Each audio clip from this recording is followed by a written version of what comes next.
दोस्तों, हमारे देश के दो महत्वपूर्ण राज्य जम्मू और कश्मीर और हरियाणा के जो चुनाव थे उनके लिए जो वोटिंग है वो संपन्न हो गई है।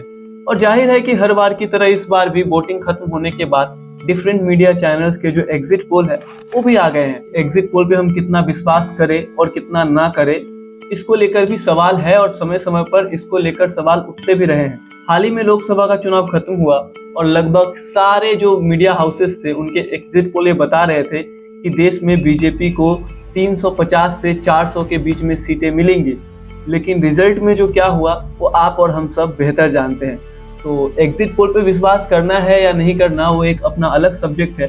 बहरहाल देश के अलग अलग मीडिया चैनल्स क्या बता रहे हैं अपने एग्जिट पोल में, चलिए आपको बताते हैं, क्योंकि कई बार जो एग्जिट पोल होते हैं वो सच भी साबित होते हैं। तो दोस्तों, आपको बता दें कि जम्मू कश्मीर में इंडिया टुडे के सी वोटर सर्वे बता रहे हैं कि जम्मू और कश्मीर में बीजेपी को 27 से 32 सीटें मिल सकती है। वहीं कांग्रेस और नेशनल कॉन्फ्रेंस की गठबंधन पार्टी को 40 से 48 सीटें मिलने का अनुमान है। इसका अर्थ यह हुआ कि जम्मू कश्मीर में कांग्रेस और नेशनल कॉन्फ्रेंस का जो गठबंधन है वो सरकार बनाती हुई दिख रही है। दोस्तों, पर इंडिया टुडे के सी वोटर सर्वे की एक खास और चौंकाने वाली बात यह है कि कश्मीर क्षेत्र की 47 सीट में बीजेपी को केवल 0 से 1 सीटें मिल सकती है। वहीं नेशनल कॉन्फ्रेंस को इसी क्षेत्र में 29 से 33 सीटें मिलने का अनुमान है।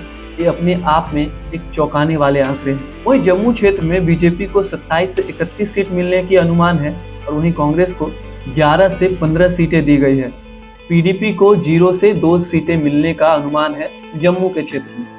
वहीं जम्मू कश्मीर में एक्सिस माई इंडिया के एग्जिट पोल की बात करें तो कांग्रेस और नेशनल कॉन्फ्रेंस के गठबंधन को 35 से 45 सीटें, वहीं बीजेपी को 24 से 34 सीटें, जबकि अन्य को 4 से 6 या 8 सीटें मिलने का जो अनुमान है वो एक्सिस माई इंडिया बता रही है।